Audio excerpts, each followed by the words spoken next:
ഇന്ന് പച്ചക്കായ വെച്ച് നല്ല അടിപൊളി ഒരു റോസ്റ്റ് ഉണ്ടാക്കുന്നത് എങ്ങനെയാണെന്ന് നോക്കാം. അതിനായിട്ട് ആദ്യം ഒരു പാനിൽ ഓയിൽ ചേർത്തതിന് ശേഷം പച്ചക്കായ ചേർക്കുക. ക്യൂബായിട്ട് കട്ട് ചെയ്ത പച്ചക്കായയിലോട്ട് 1 സ്പൂൺ മുളക് പൊടി, 1 സ്പൂൺ മല്ലിപ്പൊടി, ആവശ്യത്തിന് ഉപ്പും കൂടെ ചേർത്ത് നന്നായിട്ട് ഫ്രൈ ചെയ്തെടുക്കുക. അതേ പാനിൽ തന്നെ ഓയിൽ ചേർത്ത് ഒരു വലിയ സൈസ് സവാള വഴറ്റിയെടുക്കുക. നന്നായിട്ട് ബ്രൗൺ നിറമാകുന്നതുവരെ വഴറ്റുക. ഇതെനിക്കൊരു ഇൻസ്റ്റാഗ്രാം റീൽസ് കണ്ടിട്ട് അതിൽ നിന്നും കിട്ടിയൊരു റെസിപ്പിയാണ്. ഇതിലോട്ട് ചെറിയൊരു കഷ്ണം പട്ടയും 1 ടീസ്പൂൺ ഇഞ്ചി വെളുത്തുള്ളി പേസ്റ്റും ചേർത്ത് നന്നായിട്ടൊന്ന് വഴറ്റിയെടുക്കാം. ഇൻസ്റ്റാഗ്രാം റീൽസ് കണ്ടിട്ട് ഞാൻ ട്രൈ ചെയ്ത് നോക്കി. എനിക്ക് നന്നായിട്ട് ഇഷ്ടപ്പെട്ടത് കൊണ്ടാണ് ഈ ഒരു റെസിപ്പി നിങ്ങളുമായിട്ട് ഷെയർ ചെയ്യുന്നത്. ഇനി ഇതിലോട്ട് പെരിഞ്ജീരകത്തിൻ്റെ പൊടി ഒരു 1/4 ടീസ്പൂൺ നമുക്ക് ചേർത്ത് കൊടുക്കാം. ഇതിൽ 2 തക്കാളി കൂടെ ചേർത്തിട്ട് നന്നായിട്ട് വഴറ്റിയെടുക്കുക.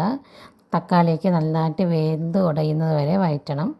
ഇതിലോട്ട് 1/2 ടീസ്പൂൺ നോർമൽ മുളക് പൊടിയും 1 ടീസ്പൂൺ കാശ്മീരി മുളക് പൊടിയും ചേർക്കുക. 1/2 ടീസ്പൂൺ മല്ലിപ്പൊടി, ആവശ്യത്തിന് ഉപ്പ് എല്ലാം കൂടെ ചേർത്ത് നന്നായിട്ട് പച്ചമണം മാറുന്നത് വരെ വഴറ്റിയെടുക്കാം. ഇപ്പോൾ തക്കാളിയൊക്കെ അത്യാവശ്യം നന്നായിട്ട് വെന്തുടങ്ങിയിട്ടുണ്ട്. ഇനി നമുക്ക് ഇത് ചൂടാറിയതിന് ശേഷം ഒരു മിക്സിയിൽ നന്നായിട്ട് അടിച്ചെടുക്കാം. അതുപോലെ അടിച്ചെടുത്തതിന് ശേഷം ഒരു പാനിൽ വീണ്ടും ഓയിൽ ചേർത്തിട്ട് നമുക്ക് ഈ പേസ്റ്റ് ചേർത്ത് കൊടുക്കാം.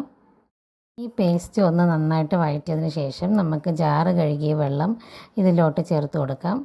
ഇതൊന്ന് നന്നായിട്ട് വഴറ്റിയെടുത്തതിന് ശേഷം നമ്മുടെ പച്ചക്കായ ഫ്രൈ ചെയ്ത് വെച്ചിരിക്കുന്ന പച്ചക്കായ ഇതിലോട്ട് ചേർത്ത് കൊടുക്കാം. അത് നന്നായിട്ടൊന്ന് മിക്സ് ചെയ്തെടുക്കുക. മിക്സ് ചെയ്തതിന് ശേഷം ഇതിലോട്ട് കറിവേപ്പിലയും മല്ലിയിലയും ചേർത്ത് ഒന്ന് ഇളക്കി കൊടുക്കുക. നമ്മുടെ കറി ഇവിടെ റെഡി ആയിട്ടുണ്ട്.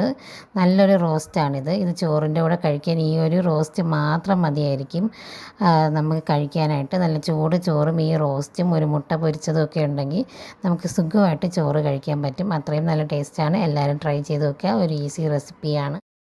ഒരേപോലത്തെ കറികളല്ലാതെ വെറൈറ്റി ആയിട്ട് ട്രൈ ചെയ്ത് നോക്കണമെന്ന് വിചാരിക്കുമ്പോൾ നമുക്ക് ട്രൈ ചെയ്യാവുന്ന റെസിപ്പിയാണ്. Thank you.